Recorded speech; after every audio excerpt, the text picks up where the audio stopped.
우리 계층의 주재자와 기록의 멜기세덱이 공동으로 후원하는 유란시아 중도자 연합형제단의 12명으로 구성된 의원회의 감독 아래 활동하는 나는 사도 앤드류에게 한 번 소속된 보조 중도자이며 나는 나사렛 예수의 생애 사건에 관한 이야기를 나의 지구 창조체 계층이 관찰한 대로 그리고 그 후에 나의 현세 후견인 인간 대상에 의해 부분적으로 기록된 대로 기록할 권한이 있다.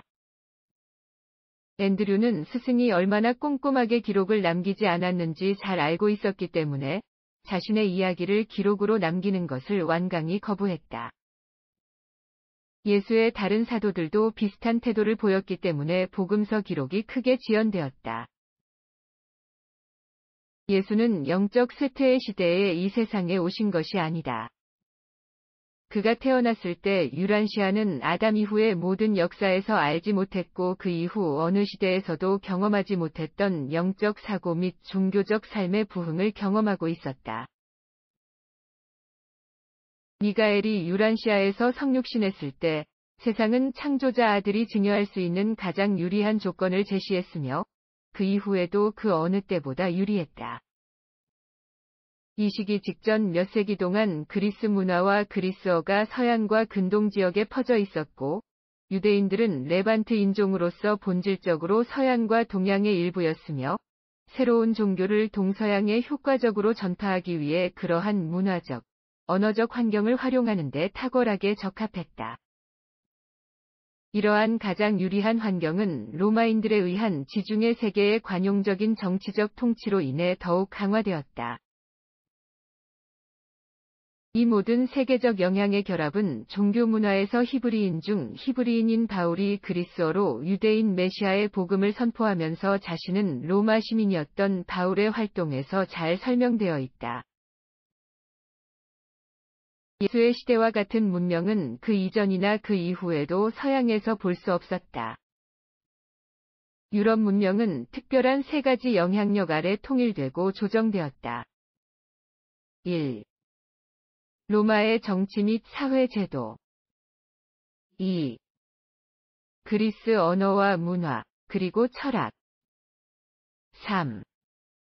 유대인의 종교적, 도덕적 가르침의 급속한 영향력 확산.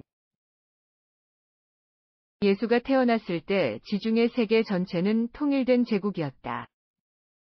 세계 역사상 처음으로 좋은 도로가 여러 주요 중심지를 서로 연결했다. 바다에는 해적들이 사라졌고 무역과 여행의 위대한 시대가 빠르게 진행되고 있었다. 유럽은 그리스도 이후 19세기까지 다시는 그런 여행과 무역의 시기를 누리지 못했다. 그리스 로마 세계의 내적 평화와 표면적인 번영에도 불구하고 제국 주민 대다수는 누추함과 가난에 시달렸다. 소수의 상류층은 부유했고 비참하고 빈곤한 하류층은 인류의 대부분을 차지했다. 그 당시에는 행복하고 번영하는 중산층은 없었으며 로마 사회에는 이제 막 그 모습을 드러내기 시작했다. 팽창하는 로마와 파르티아 국가 간의 첫 번째 투쟁이 그때 막 종결되어 시리아는 로마인의 손에 들어갔다. 예수 시대의 팔레스타인과 시리아는 번영과 상대적 평화를 누리고 있었으며 동서 양쪽의 땅과 광범위한 상업적 교류를 하고 있었다. 유대인은 바빌로니아, 페니키아, 그리고 최근 로마의 적이었던 카르타고인까지 포함하는 고대 셈족 종족의 일부였다. 그리스도 이후 1세기 초반의 유대인들은 셈족 민족 중에서 가장 영향력 있는 집단이었으며 당시에는 무역을 위해 통치되고 조직된 세계에서 독특한 전략적 지리적 위치를 차지하게 되었다. 고대의 여러 나라로 연결되는 많은 큰 도로가 팔레스타인을 통과했으며 따라서 팔레스타인은 세 대륙의 만남의 장소 또는 교차로가 되었다. 바빌로니아, 아수르, 이집트, 시리아, 그리스, 파르티아, 로마의 여행, 무역, 군대가 팔레스타인을 차례로 지배했다. 옛날부터 동양에서 출발한 많은 캐러밴 루트가 이 지역의 일부를 거쳐 지중해 동쪽 끝에 있는 몇 안 되는 좋은 항구로 향했고 이곳에서 배들이 화물을 실어 날랐으며 이 배들은 모든 해상 지역으로 화물을 운송했다. 그리고 이 캐러밴 교통량의 절반 이상이 갈릴리에 있는 작은 마을 나사렛을 통과하거나 그 근처를 지나갔다.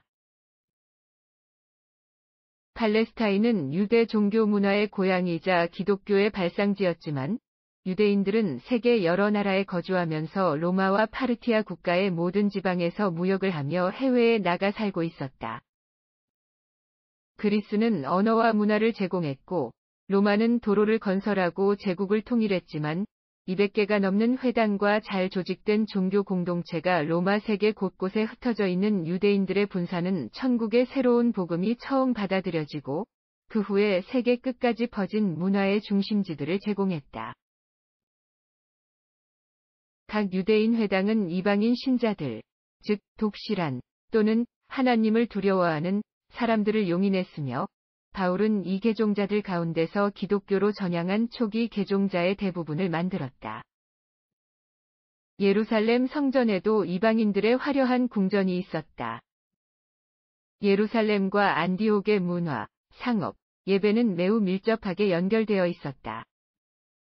안디옥에서 바울의 제자들은 처음으로 기독교인이라고 불렸다.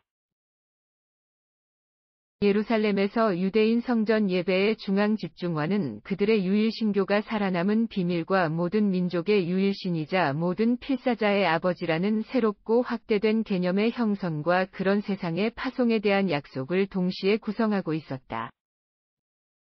예루살렘 성전 예배는 이방인 국가 군주들과 인종 박해자들의 연속적인 몰락에 직면하여 종교적 문화 개념이 살아남은 것을 상징했다.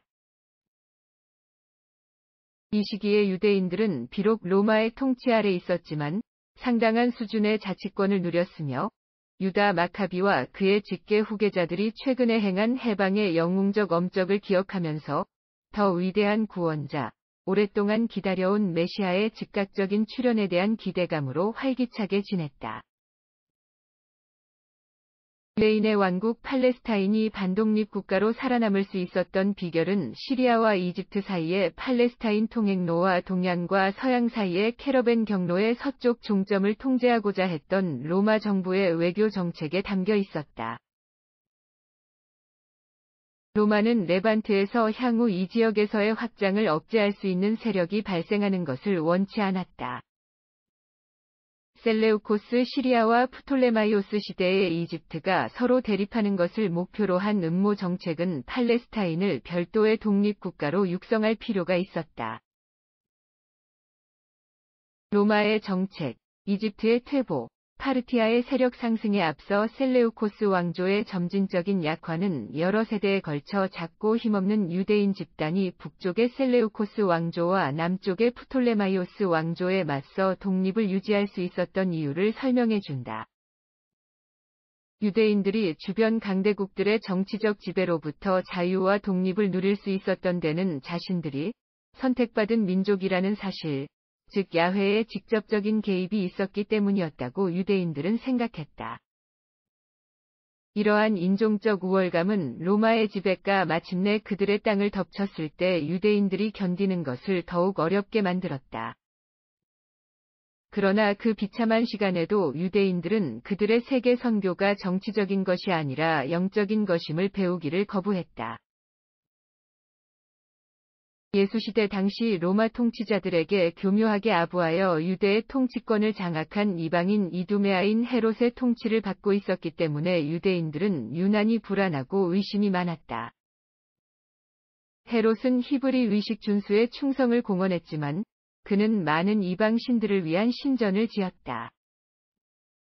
헤롯과 로마 통치자들의 우호적인 관계는 유대인들이 여행하기에 안전한 세계를 만들었고 따라서 하늘왕국의 새로운 복음을 가지고 로마 제국의 먼 지역과 외국 조약국들에도 유대인들이 더 많이 침투할 수 있는 길을 열었다. 헤롯의 통치는 또한 히브리 철학과 헬레니즘 철학이 더 혼합되는데 많은 기여를 했다. 헤롯은 가이사랴 항구를 건설하여 팔레스타인을 문명 세계의 교차로로 만드는 데 더욱 큰 도움을 주었다. 헤롯은 기원전 4년에 죽었고 그의 아들 헤롯 안티파스는 예수의 젊은 시절부터 서기 39년까지 갈릴리와 페레아를 다스렸다. 안티파스는 아버지와 마찬가지로 위대한 건축가였다. 그는 중요한 무역 중심지인 세포리스를 포함하여 갈릴리의 많은 도시를 재건했다. 갈릴리 사람들은 예루살렘 종교 지도자들과 랍비 교사들로부터 전폭적인 호의를 받지 못했다. 예수께서 태어났을 때 갈릴리는 유대인보다 이방인이 더 많았다.